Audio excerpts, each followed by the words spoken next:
Hello, everybody. This is Carlos Petroni, Leon Perez for some, uh, from the Daily Socialist. I'm going to tell you what is going on in Portland since last May when George Floyd was assassinated by cops in Minneapolis, and he was filmed doing that.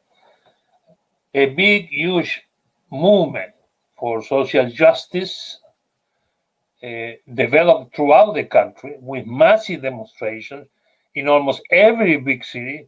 Many small towns, even minuscule town, has demonstrations sometimes or many times around the issue of Black Lives Matter, but also introducing other demands such as defund the police, abolish the police, demilitarize the police, and those issues have been coming to the forefront, attacking the hardcore of the capitalist system, which is the police and the armed forces. But it is a battle in this movement that has been taking place for the last 67 days that emerged as a symbol of what is going on. So I'm going to tell you what happened in Portland, Oregon, a city of 650,000 people, not a little bit smaller even than San Francisco, but of a very liberal stream, and a lot of youth who become very combative against the crimes of the police in Portland, as in any other city in the United States. So let me introduce you a little bit the movement that has been developing in this few months.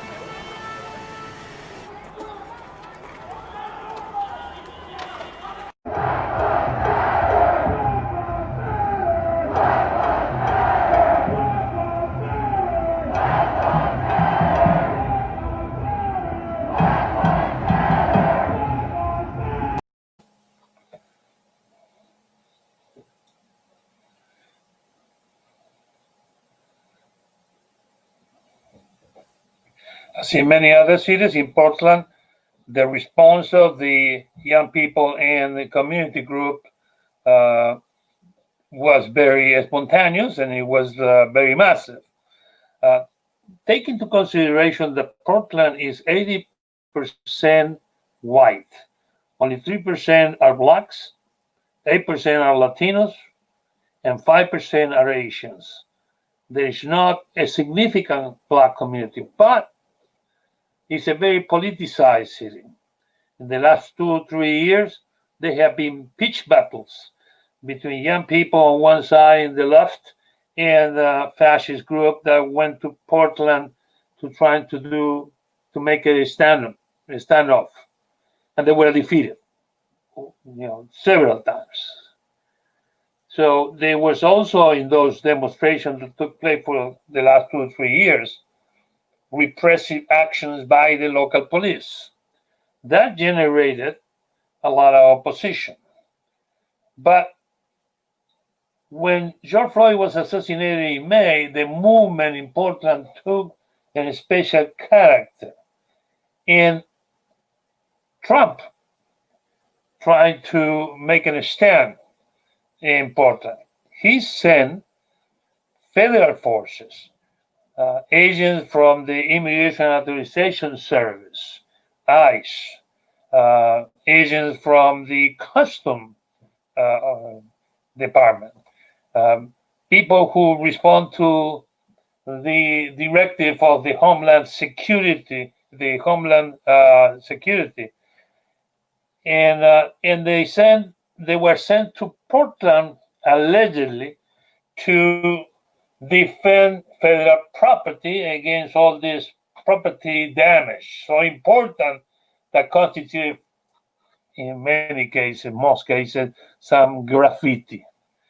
These federal officers were filmed kidnapping people in the street, blocks away from the federal court house that became the center of the demonstrations in the city center of Portland, and taking them away in marked cars, and the officers were acting without proper police identification of anything.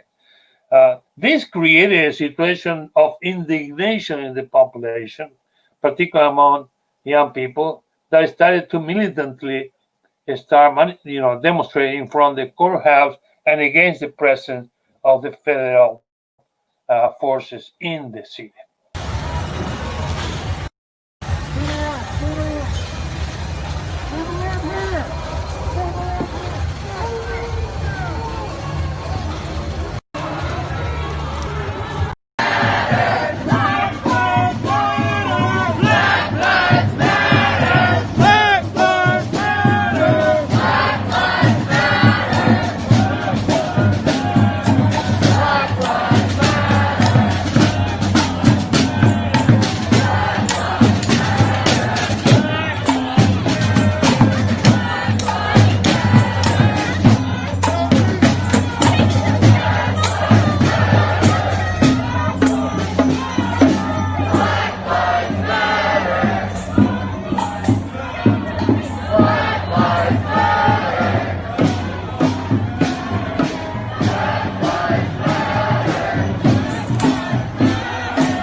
After 65 days, resistance against racism in Portland is staying strong.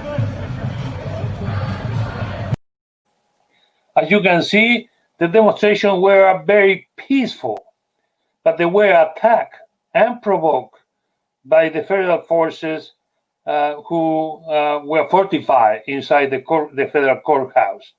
Every night, they will come out of the building armed to the teeth, utilizing ammunition, utilizing pepper spray and lacrimogenic gases and batons and all kind of weapons. Some of them very lethal. In some instances, they kind of hand the guns ready to use them. And that created a situation in which the demonstrators start defending themselves. They bring shields to protect themselves from the gases and from the pepper spray. And they bring some homemade projectile, like a frozen water through to the officers. And the officers are starting to go around the city in the dark, in an unmarked car, and snatch demonstrators that they found isolated from the main groups and took it away and arrest them. In this period of 2 months of continuous daily battles in front of the federal courthouse, 450 people were arrested. But they were arrested on charges that cannot be sustained. So the judge, some judges say, well, you have to let them go. But then the federal officers will force the detainees to sign an affidavit committing themselves legally not to participate any further in any further demonstration in the city. This is blatantly illegal and unconstitutional, and now is being challenged. But that's the way they found to trying to diminish or deplete the forces of the most radical wing of the movement. The radical wing that not only wanted to demonstrate against them and against police abuse in the country, demanding not justice, no peace, abolish the police, but they were also for self-defense. The more important integral part of the movement that is against those who hold all the weapons against the population. So at some point, the demonstrations started again and again and again and every day. The local politicians, mostly Democrats, will demand that the federal forces will be withdrawn. When I went there to Portland, I could see why. In thousands of houses and businesses, there are signs supporting the demonstration, supporting the young people demonstrating against the cops. Signs of Black Lives Matter were in hundreds of businesses, and so in windows of people in their homes. So it was an enormous sympathy. And most of the demonstrators, thousands of demonstrators that will come daily to demonstrate in front of the federal courthouse, were neighbors in the city. So they counted on an enormous support. So the authorities who are Democrats, they will say, well, okay, this is an occupation for you have to withdraw it. We demand that but to what point really the Democrats were against them? Well, I will tell you in a minute when we come back from another small movie video about demonstrations there.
So last week, on Wednesday or last week, the local Democratic Party politicians and the governor of Oregon, where Portland is located, struck a deal with the federal government. The deal says or states that they will withdraw the 150 or 200 federal forces that were entrenched in the federal courthouse, and they will, house them to a prudential distance, maybe 10 blocks from there, where they will be put in a waiting stage. They will replace them in the federal courthouse by state cops and local cops. So that deal, they call it, with the federal government, actually didn't, sit very well with a lot of demonstrators who are now saying that the fight have to continue, maybe in a different way. It won't be as much against the federal agents who are not visible anymore, but probably will reemerge as a struggle for social justice and against the cops.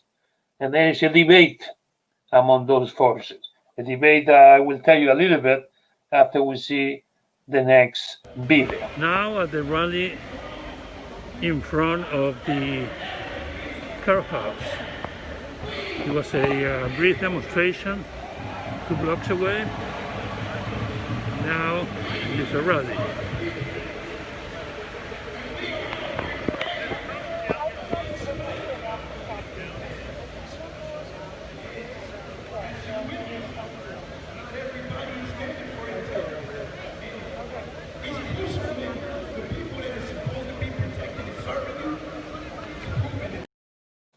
This is a rally that took place yesterday. Now at the rally in front of the courthouse, it was a brief demonstration 2 blocks away. Now it is a rally.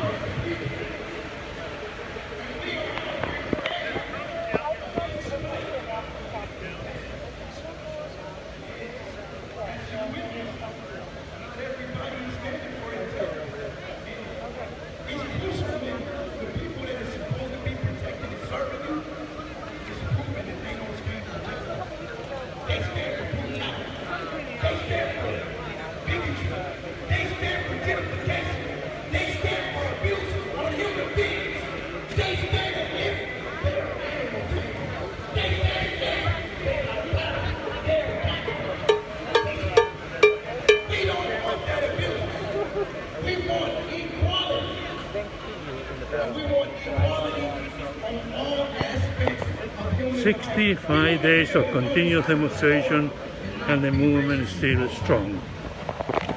Portland, Oregon, Friday night. We want to hold that store to a standard to where they say, let's have a free day for the people.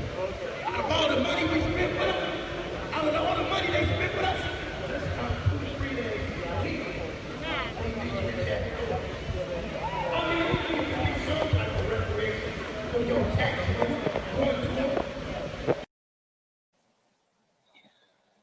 And as you can see, a lot of people are now continue to demonstrate, even though the federal forces has withdrawn, or at least they are at a prudential distance and not visible to the population. Now it's a debate now going on in the movement.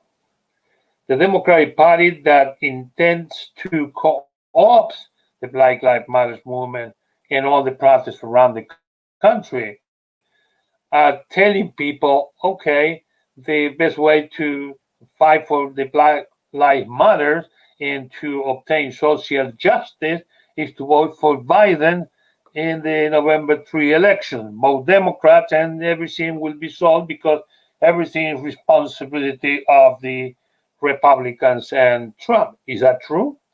Not at all. The exploitation, oppression of Black people and Latinos and Asians, the discrimination, the racist attack by the police against people of color have been going along for many years, decades. And many governments has passed that were Democrats and then they were replaced by Republicans. And throughout that period, both Democrats and Republicans has armed the local and state police to their teeth. They have armed them to fight a civil war against the civilian population, not to supposedly protect them. They are trained to discriminate. They are trained to be suspicious of everybody, every person of color. They are trained to use lethal weapons for minuscule offenses on the street. So both Democrats and Republicans are responsible for what happened today. And in the same way that Democrats and Republicans had blood in their hands because they didn't do anything about the pandemic, both the Democrats and Republicans share the responsibility of the blood spill, not only of George Floyd, but of the thousands blacks and Latino and Asian and young people the police kill throughout the country every year, and they have been killed for decades. So this debate is really about what we will have to fight for. Of course, in the left party, we raised the slogan of abolish the police and self-defense.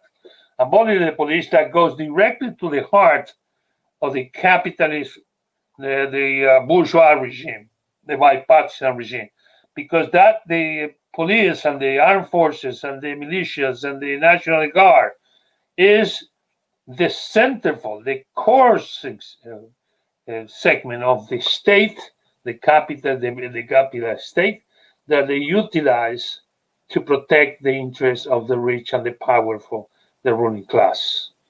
So when we say abolish the police, we are actually saying that we want to overthrow the people who command them and replace them by a government of workers and the oppressed.